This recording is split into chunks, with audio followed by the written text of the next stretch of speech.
Bien, Anne-Marie Garat, bonjour. Bonjour, Patrick Boucheron. Et surtout, merci. Merci d'être là. Nous sommes très heureux de vous accueillir dans ces entrevues d'entretemps. Il y avait bien des raisons, en somme, de vous y accueillir. Votre rapport à l'histoire, la manière dont, pour vous, la fiction habille l'histoire, c'est votre propos, un propos de couturière, pas de costumière. C'est pas pour se maquiller, c'est vraiment pour tisser les liens entre l'histoire et la fiction. Votre rapport aussi aux archives du sensible, aux objets qui nous intéressent à Entretemps.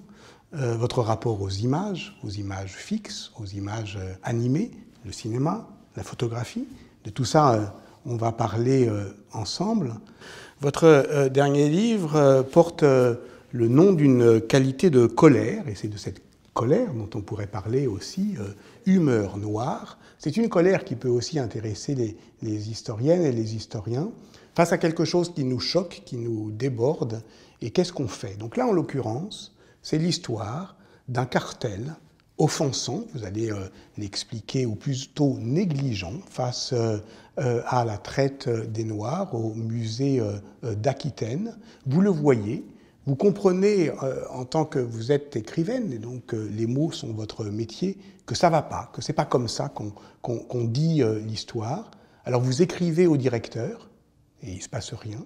Alors vous publiez une tribune dans Le Monde en mai 2019 avec d'autres écrivains, Marianne Alphand, Lydie Salver, Gauze, Antoine Volodine et d'autres, et il ne se passe rien.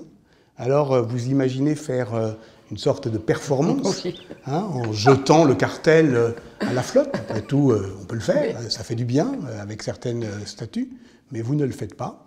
Et ce que vous faites, c'est ce livre. C'est bien ça? C'est bien ça.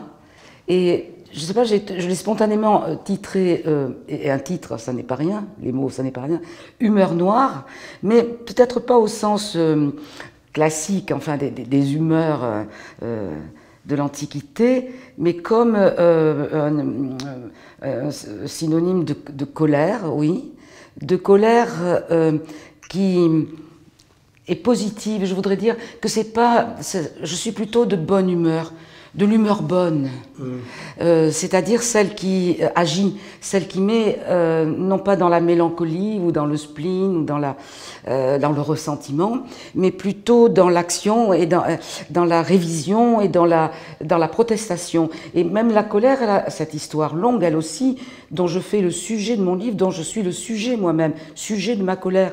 Comment l'habiter, comment l'énoncer en tant que sujet de ma propre histoire, individuelle, de petite bordelaise, etc., mais d'une histoire collective aussi.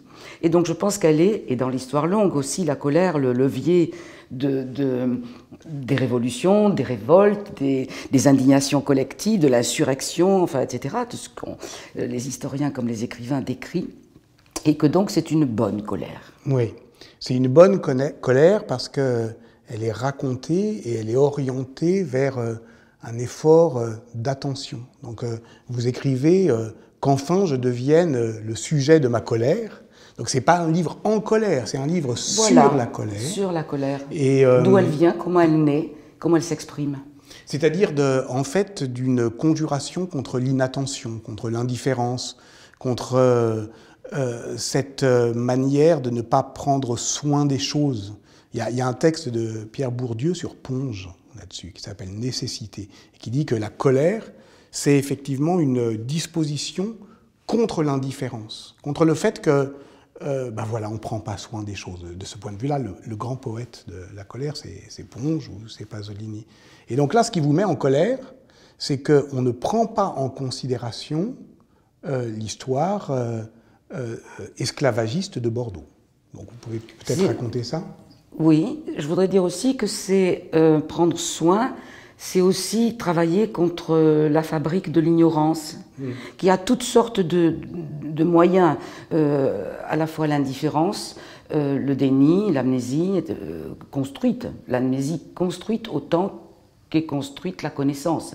Cette démarche-là, j'y tiens par toute mon histoire personnelle de prof, de militante pour l'éducation à l'image, enfin, etc. C'est pour ça que je fais des détours pour expliquer un petit peu, pour dire pourquoi. Ah oui, c'est un livre de digression. D'où ça vient. C'est un livre de digression. Pourquoi, d'où ça me vient tout ça.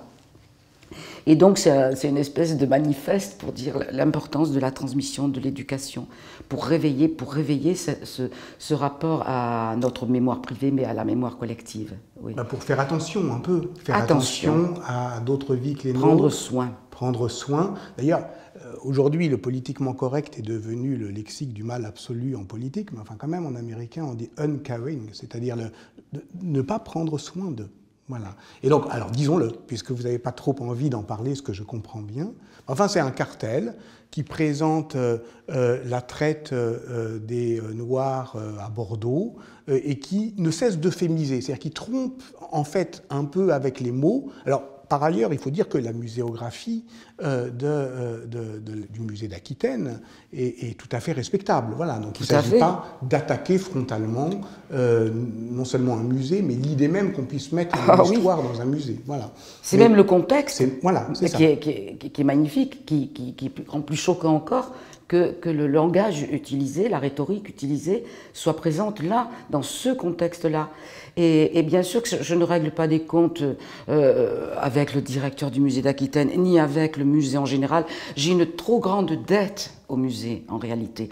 Mes chemins d'enfance vers la bibliothèque publique de lecture enfantine passent devant le musée des sciences naturelles du jardin public à Bordeaux, qui a elle-même une histoire passionnante.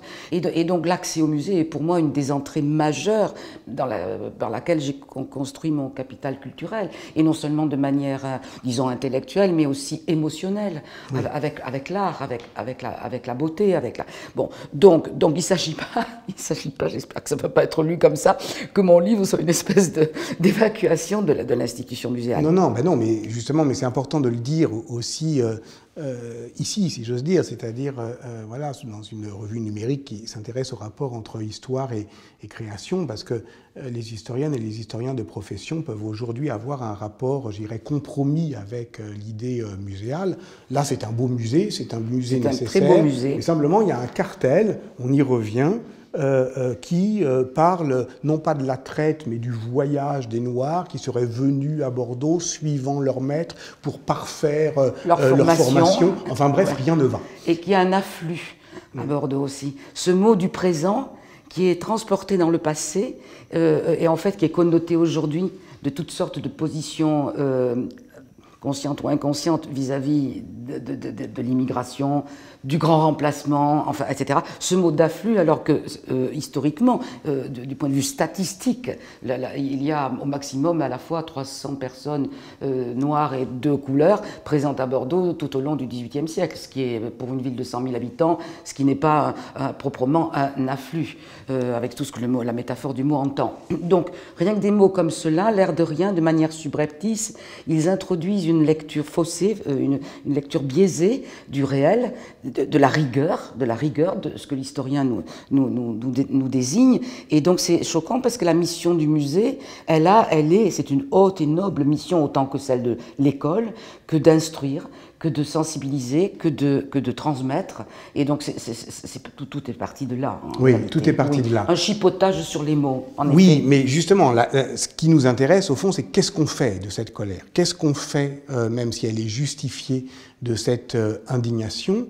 Est-ce qu'on proteste ou est-ce que justement, mais vous travaillez comme écrivaine, vous faites quelque chose avec cette histoire. Donc, au début, il y a ce cartel, à la fin, de manière malicieuse, vous le réécrivez, mais vous arpentez la ville, sa mémoire, l'histoire de Bordeaux et Saint-Domingue. Il y a de l'histoire positive, il faut le dire aussi à vos futurs lecteurs. Il y a même des notes de bas de page à un moment. Donc vous prenez en main cette histoire et vous la tissez avec la vôtre. C'est-à-dire vous, en tant que vous êtes né à Bordeaux et que vous avez aussi des rapports compliqués avec cette ville et sa mémoire. Il s'agit bien d'arpenter, oui, vous avez raison. C'est de physiquement se confronter à, d'abord, la ville, en effet, comme archive à ciel ouvert. Si l'on ouvre les yeux, et on ne les ouvre pas toujours, on ne voit pas ce que l'on devrait voir, ce qui pourtant s'offre à la vue, de ce qu'offre une ville, d'une mémoire longue et accumulée, surtout nos villes d'Europe, nos vieilles villes, mais Lévi-Strauss le décrit aussi bien pour des villes neuves du Brésil ou de l'Inde. Bon, qu'est-ce qu'une ville nous raconte et qu'on n'est pas toujours à même de lire. Et puis, arpenter sa propre mémoire, arpenter sa propre histoire, parce que ces rues, parce que ce dispositif ou cet appareil que constitue une ville conforme de manière très empirique une mémoire privée d'un rapport atmosphérique, je dirais. Et celui-là, il est beaucoup plus ancien qu'on ne croit. Il imprègne de très longtemps les lieux. C'est pour ça que je suis si attachée à cette mémoire de l'anonyme et de tout ce qui hante un paysage, un territoire, son dispositif, y compris géographique et géologique, hein, qui fait qu'on sourd de là. Tout notre être sourd de là dans une mémoire beaucoup plus longue qu'on ne le croit. Sourdre, on va revenir sur cette question de d'où sourd les récits, d'où ils viennent, la source des récits. La source de quelle résurgence ou de quelle perte. Mais restons justement sur celle que vous appelez la fillette, c'est-à-dire celle voilà, de Bordeaux, enfin, qui naît à Bordeaux et qui se met en colère contre un de ses musées. Mais qu'est-ce qui te prend là? Es-tu descendante d'esclaves, native d'Afrique, d'Haïti, d'Antilles, de Guyane, pour t'embarquer dans cette croisade? C'est vous qui parlez, évidemment, vous vous apostrophez. Parce que... Et c'est une question. Qu'est-ce qui vous prend? C'est une question. C'est un livre où vous vous découvrez blanche, petite fille d'un quartier ouvrier, les Chartrons, dont vous faites l'histoire. D'un grand-père de guerre de 14, d'un paysan de guerre. Je suis ça. Et d'une certaine manière, comment dire, la construction... J'ai été obligée de revenir à ça. Et la colère, elle est autant contre moi que contre la ville, ou contre le musée, ou contre l'histoire négrière de Bordeaux, enfin, etc. Je suis ramenée à moi-même à me dire, mais qu'est-ce qui s'est passé? La colère, elle est là aussi. Il t'a donc fallu un si longtemps pour un peu réaliser, pour mettre les mots là-dessus. Et justement, ayant entre-temps fait ce travail d'écrivain, encore plus aggravé mon rapport à la langue, mon rapport aux mots, et savoir qu'à la fois ils sont très dangereux, ce sont les mots gelés de Rabelais, n'est-ce pas, qui, si on les prend comme tels, si on appelle prune la prune et figue la figue, et si on n'est pas capable de leur donner leur polysémie et leur puissance à travers l'étymologie ou à travers l'usage qu'en ont eu les hommes de ce qu'ils veulent dire blanc ou nègre, afflux, enfin, qu'est-ce qu'on fait en tant qu'écrivain si on n'est pas au fait de cette question? Déjà, on se souvient, parce que beaucoup de vos livres sont quand même des dispositifs autour de la mémoire longue, autour de ce que vous racontez par ailleurs, c'est-à-dire que votre grand-mère vous a dit que sa grand-mère lui avait dit que lorsqu'elle avait 8 ans, elle a vu passer les Marie-Louise. Les Marie-Louise. Vous nous racontez ça? Et ça, c'est la transmission vivante de quelqu'un qui a vu, les yeux de quelqu'un qui a vu, et donc de cet artisanat de la transmission orale qui fait qu'on touche là à une dimension de l'histoire que des historiens, et comme Michelet et d'autres, dont on a dénoncé en effet cette dimension émotionnelle du rapport à l'histoire, des anonymes, de scènes vues apparemment anecdotiques et qui sont pourtant la chair même de l'histoire. Et donc, cette émotion-là, c'est de l'émotion, c'est pas du savoir, n'est-ce pas? Que les Marie-Louise, ils sont pas simplement des figurines en arrière-fond à faire tapisserie, en quelque sorte, de la représentation de l'histoire, mais qu'ils ont été un spectacle pour une petite fille montée sur son fauteuil devant sa fenêtre. Nous nous connaissons déjà, Anne-Marie Garat, vous vous en souveniez plus, vous pensiez qu'on ne s'était jamais vu, mais nous nous connaissons déjà, c'est le titre d'un de vos livres. On s'est vu à Rome, il y a 10 ans, c'était sur un colloque sur le roman français face à l'histoire, et vous y aviez prononcé un petit éloge du biais. Vous vous en souvenez? Oui. Je vous en cite un passage. Question de couture. Ben voilà, c'est pour ça que je disais la fiction habille l'histoire. Je n'ai pas accès, ce n'est pas ma vocation ni ma compétence, à l'archive, la grande, la sérieuse, celle des historiens. Mais je suis jalouse de cet objet entre tous fascinant qu'est la trace, le reste coriace, l'objet têtu, survivant à l'oubli, à la mauvaise mémoire, au refoulement. Donc c'est de ça dont il s'agit. C'est effectivement votre conception, disons, benjaminienne d'une histoire qui ne se perd jamais, qui garde toujours trace de ce qui a eu lieu. Mais justement, cette question de l'archive, la grande histoire, alors vous faites, on va y venir, ce que vous faites vraiment, c'est rassembler des traces, des images, on va arriver vers votre art poétique, qui est aussi un art de la mémoire. Mais un mot peut-être sur ce rapport entre l'histoire et la littérature. Marianne Alphand a mis en scène Madame l'Histoire dans ces choses-là, c'est-à-dire celle devant laquelle on devrait faire des courbettes. S'incliner. S'incliner. Mais le roman, aujourd'hui, s'incline devant un autre maître, qui est le vécu. Et on n'aurait plus le droit, d'une certaine manière, de faire œuvre d'imagination. Et vous vous révoltez contre cette idée. C'est-à-dire que vous dites, ben voilà, il faut que je fasse tirer, enfin il faut que mon texte, vous l'écrivez ailleurs, soit tiré par les bœufs de la fiction. Donc, où est l'imagination dans cette œuvre qui est quand même une manière de travailler l'histoire, l'archive, les photos? Comment vous faites? Il y a que l'imagination, en effet, d'évaluer ou moquer. Le roman serait une sorte de frivolité, de loisir, n'est-ce pas?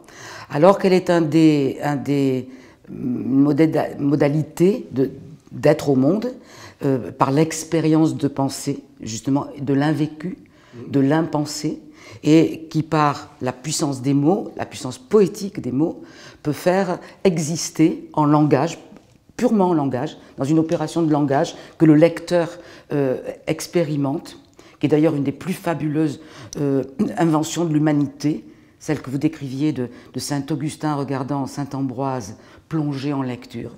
Je crois que dans ces moments-là, ce que nous faisons, dans le langage uniquement, c'est d'opérer par l'imagination la présence de l'inconnu, de l'invécu.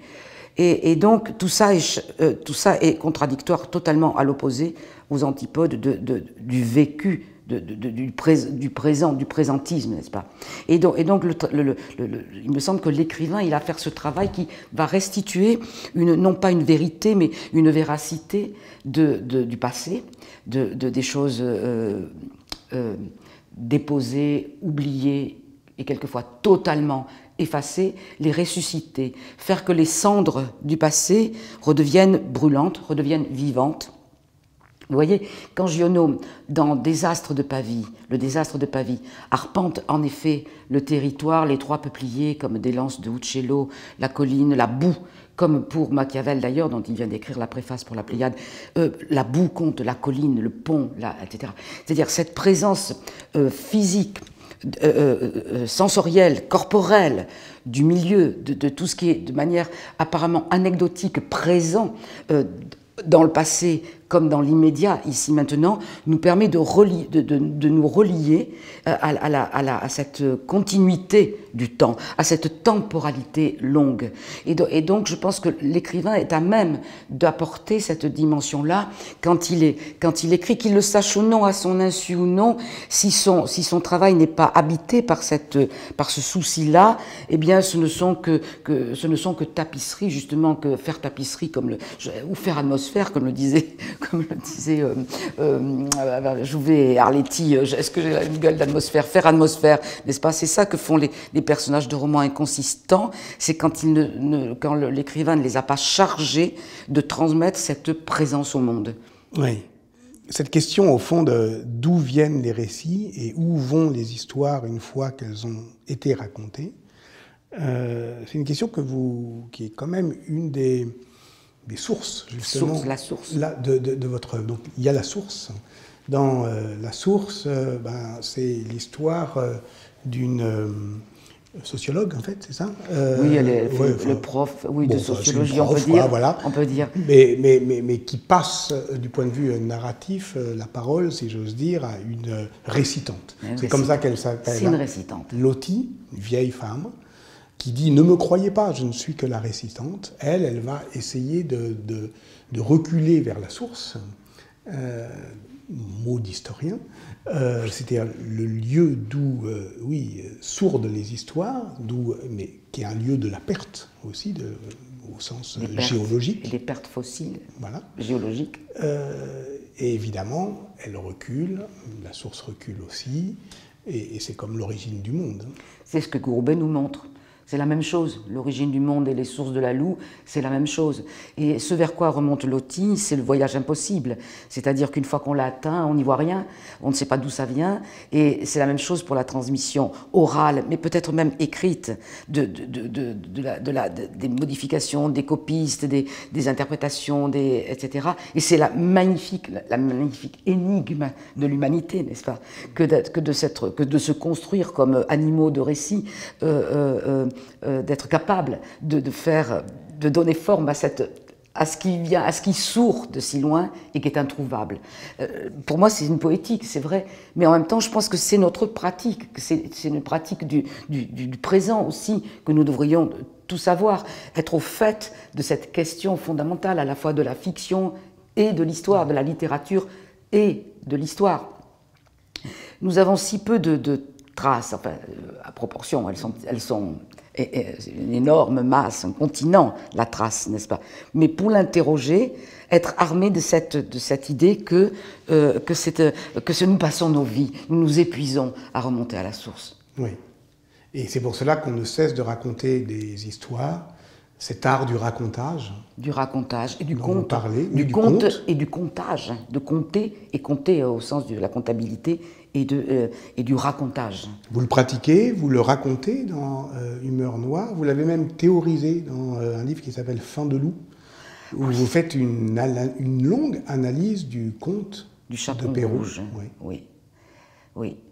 Mais la source, c'est un peu ça aussi. Hein. Oui. Il était une fois une petite fille de village, la plus jolie qu'on eût su voir. Cette petite fille, elle est en Franche-Comté. C'est une petite ogresse. Elle jette du cerisier son meilleur ami Jacques. Elle lui sauve la vie, comme ça il ne partira pas boiteux à la guerre de 14 où meurent ses frères. Mais elle lui offre en compensation une boule à neige, la chose la plus belle qu'elle puisse posséder. Mais à cause de la cabane qui est dans la neige, dans la boule, il part chez les Indiens du Nouveau Monde. Il lui échappe. Elle se venge en se mariant. Il lui écrit des histoires, des lettres, une carte folle. Elle traverse l'océan et le continent pour le retrouver, courant après son amour. Et là, je suis en train de... C'est un conte. C'est un conte. C'est un conte. Qui effectivement s'enferme dans cet objet fragile. De la boule à neige, qui roule tout au long de ce roman et du suivant, Le Grand Nord-Ouest, mais qui en est la suite. Vous faites beaucoup de suites. Vous faites pas au sens de la saga, mais comment dire, qui enchaîne, qui a une espèce d'enchaînement. Il faut quand même que la source continue à produire son flot, son flux, pour amener à son extrémité. Elle en meurt, bien sûr, de cette course effrénée. Bien sûr qu'elle en meurt. Mais c'est une happy end, parce qu'entre-temps, elle a trouvé son narrateur. Il y a un narrateur, entre-temps, qui raconte son histoire, qui en fait une histoire, qui en fait un roman. Au début, il y a une récitante et à la fin, il y a un narrateur. Il y a une petite fille de Jessie ramassée au passage, qui elle-même vit chez les Indiens et qui finit par retrouver la boule à neige comme un œil de cyclope installé dans une effigie, en l'honneur de l'ethnologue qui est passé dans un masque lors d'une danse rituelle. Et cette boule, d'ailleurs, mon grand-père, à cela je pense soudain, rentré borgne de la guerre de 14, avait gardé cet œil mort avec une taie bleue, dont il disait qu'il avait refusé au chirurgien qu'il le lui enlève et qu'il l'avait gardé pour voir. Et je pense que j'écris des romans avec cet œil mort, ou avec cet œil étrange, ce globe. Écrire pour voir. Pour voir, écrire pour voir. Pour voir ce qu'il advient de ce que je ne sais pas. parce que je ne suis pas, je sais bien ce que la boule à neige en tant que jouet, comme objet ludique, populaire, très absolument banal, véhicule d'onirique, d'enfantin, de promesses, cette boule. Mais je ne suis pas au fait de tout ce qu'elle peut. C'est très bien comme ça, et qu'à mon insu, il y a une réserve encore là-dedans de cette totalité enfermée dans cette sphère, que je ne sois pas au courant, parce que je pense que c'est de là que vient mon envie d'écrire. Si je le savais, si j'étais justement sur le promontoire, si je savais tout, je n'écrirais pas. La boule à neige, c'est le nom d'un entretien que vous avez donné à la revue Europe, qui se trouve d'ailleurs sur votre site. Vous avez un très beau site. Et sur ce site, il y a un onglet qui s'appelle Images et compagnie. Oui. Justement, puisque parlons de votre rapport à la visualité, disons. C'est aussi votre métier, je dirais. Ça l'a été, vous avez travaillé, vous le racontez d'ailleurs dans Humeur Noire, comme chargé de mission de Jack Lang et Catherine Tasquin, c'est ça, en 2000. Milité pour l'éducation à l'image, voilà, aux arts de l'écran. Voilà. Donc, ces photos. Vous avez fait un livre qui s'appelle Photos de famille, un roman d'album. Donc c'est très beau sur votre site. J'y invite. Vous pouvez cliquer sur une image. C'est un petit musée personnel. Portatif. Il y a même Lorenzetti. Tiens, il y a même. Oui, bien sûr. Ouais. Bien sûr. Il y a la. Bien sûr, Lorenzetti. Voilà. Ce sont des photos de famille, mais c'est justement, c'est une famille élargie, c'est une famille recomposée, parce qu'il n'y a pas que vos souvenirs. Il y a les souvenirs de ceux que vous allez trouver, ceux que vous allez rencontrer. La photo, alors ça c'est mon petit côté, je ne suis pas collectionneuse comme vous savez, mais d'entasser comme ça cette espèce de corpus d'anonymes, l'anonymat, la grande question de l'anonymat, de ce qui émerge à l'histoire. D'ailleurs, comme dit Giono, les héros de l'histoire, ils ont toujours des discours héroïques, mais ils n'ont jamais la colique, n'est-ce pas? Et donc l'anonyme, c'est celui-là qui échappe, celui qui a la colique, sans doute, qui n'a pas de discours à tenir sur lui-même, et jusque chez Victor Hugo, qui est privé de parole comme les Jean Valjean ou Champmathieu, inaptes, la parole coupée pour énoncer leur propre histoire en tant que sujet. C'est à cela que sans doute je m'intéresse en regardant les albums et en collectant les photos de famille. Mais plus encore, c'est toute la question de la photographie qui m'occupe. Tiens, pour revenir à Lévi-Strauss, vous voyez par exemple, il dit à un moment donné que les photos documentaires qu'il fait des Indiens au Brésil l'intéressent moins que l'odeur de la créostose comme et non pas de manière proustienne, pour faire remonter le souvenir, mais ce goudron dont on enduit les travées de chemin de fer, etc., fait davantage pour lui présence à ce qui lui est arrivé là, dans son histoire d'ethnologue. Et d'ailleurs, au passage, cette créostose qui est un goudron qui sert d'ingrédient à la photographie. De même d'ailleurs que dans les gélatines de l'argentique qui viennent des carcasses d'animaux, tout ce qu'il y a d'organique, si vous voulez, dans la photographie et dans cette poétique d'une chimie de la photographie, moi me semble un des composants de notre rapport au passé que transmettrait la photographie, beaucoup plus que ce qu'elle représente en quelque sorte, des fantômes ou des absentés qui redeviennent présents par la photographie, c'est la matière même de la photographie. J'ai même écrit un petit livre là-dessus sur l'odeur de l'hyposulfite, comme des bains révélateurs. C'est l'odeur donc comme le parfum de la créostose ou de ce bitume de Judée qui d'ailleurs, paraît-il en hébreu, s'appelle excrément du diable. Ouais. Et donc c'est bien du diable que nous vient la photographie, que nous vient le rapport au passé sans doute. Je pense à une chose, c'est que La main du diable a été renommée par les prérogatives de l'éditeur parce que mon titre à moi il n'était pas bon. Ça c'est dans la trilogie, votre trilogie qui s'appelle La traversée du siècle. De mon siècle, pas d'une histoire très longue. Et un ami m'a expliqué, me dit, la main du diable, être dans la main du diable, c'est quoi? C'est que c'est le diable qui chasse Adam de l'Éden, atemporel, hors du temps, anhistorique, et qui jette nous jette l'humanité dans l'histoire. Et donc l'histoire a partie avec le diable. Nous commençons à écrire de l'histoire parce qu'il y a le diable pour nous y conduire, que ce soit en littérature ou pour l'historien, n'est-ce pas? C'est parce que nous sommes des êtres du temps, de la temporalité, qu'il y a de la littérature. Si vous voulez, toute cette dimension poétique-là, elle appartient pas, c'est pas sa propriété privée à l'écrivain.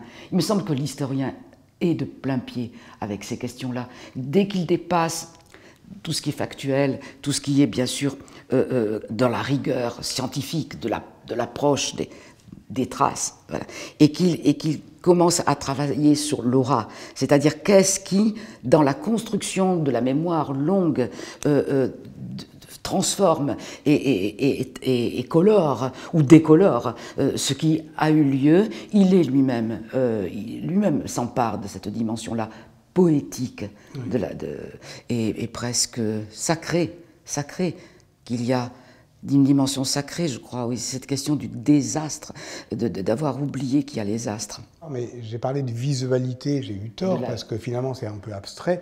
Vous le ramenez à la matérialité concrète, terreuse, chimique, de la photographie par exemple, de cette mare au diable. La source est empoisonnée, en somme. Nous avons bien à faire avec le mal. C'est une histoire du mal, que l'histoire de l'humanité sans doute. Et jusqu'à celle que je réveille un petit peu là, et qui occupe tant notre présent du colonialisme, des empires, dont Lévi-Strauss encore dit quand voyage, que nous montrez-vous, sinon l'ordure jetée à la face de l'humanité. C'est-à-dire de ce retour-là si douloureux, si pénible sur notre histoire, qui n'a pas que cet angle-là, mais qui l'a aussi, et qui fait que mon livre rentre en collision avec la mort de George Floyd au mois de mai, avec la réalité de son sujet. C'est-à-dire tout ce qui est soulevé aujourd'hui, et tout se tient. À la fois le Black Lives Matter, bien sûr, le déboulonnage des statues, la mise en question de la muséalité, de la monumentalité et de ce que nous avons à en faire, avec aussi toutes les convulsions à la fois mélangées de genre, de classe et de race, et des mots que nous utilisons avec des pincettes, dont nous faisons bien attention de savoir quel usage il y en a. L'intersectionnalité, si décriée pourtant, est en train d'un petit peu avancer sur ces questions-là. Tout est aujourd'hui soulevé, y compris sur la sauvagerie supposée des quartiers ou des zones périphériques dans lesquelles, depuis si longtemps, les bas-fonds, enfin, etc., l'imaginaire des bas-fonds sont refoulés, les descendants de l'indigénat, enfin, etc. Et donc, toutes ces questions, comme une espèce je ne sais pas, aujourd'hui se trouvent d'une telle actualité que moi, en tant qu'écrivain, mais aussi en tant que femme, que citoyenne, que mère, grand-mère, je me sens assignée à être au monde de cette façon-là. Vous le dites magnifiquement, Anne-Marie Garat, et ça ramène, ça rassemble, ça referme, comme dans un point un peu rageur, c'est de cette colère dont on a parlé, tout votre art poétique, votre art de la mémoire, et aussi ce rapport j'allais dire, au cinéma, c'est-à-dire à une vision cinématographique de l'histoire sur laquelle on pourrait terminer, parce que cet entretien s'achève. Oui, ça a été, on l'a dit, un de vos combats, un de vos engagements, l'éducation à l'œil de l'histoire caméra, comme dirait Antoine Debec. Il y a une citation que j'aime beaucoup et que vous faites vôtre souvent dans quelques-uns de vos entretiens, c'est Chris Marker, La Jetée, 1962. « Le temps s'enroule à nouveau, l'instant repasse. » Il repasse. Il est du passé, mais il repasse. La boucle n'en finit pas. Et le cinéma est sans doute une invention, bien sûr, après celle de la photographie, qui nous met de manière neuve, l'humanité, si tard dans notre histoire, avec un outil à la fois dont on a dénoncé l'illusionnisme, bien sûr, comme celle de la photographie, mais c'est un faux débat, de ce que nous faisons avec les images du cinéma, avec cette archive visible, donc du visible, et qui pourtant nous aveugle, parce que moi je suis de la génération qui a été aveuglée d'une certaine manière par Nuit et brouillard, qui a reçu en pleine face la déflagration de Nuit et brouillard, inapte, complètement incompétente pour comprendre ce qui se passait à ce moment-là, c'est-à-dire n'ayant aucun outil pour comprendre. Il m'a fallu là aussi du temps pour l'histoire de ce film, mais aussi de ceux de Chris Marker, etc., qu'est-ce qui se passe dans cette archive-là pour les temps présents et les temps à venir, de ce qui se dépose là. C'est pour ça que ces 3 minutes de cinéma primitif qui traversent les 3 livres de ma trilogie, oui. Ces 3 minutes de film de l'horreur et d'une exaction, enfin de l'expérimentation de l'arme chimique sur des populations en Birmanie que j'invente, oui. Encore que... Et ça, c'est un motif qui revient souvent dans vos livres. On découvre de manière fortuite des photographies, par exemple, voilà, oui.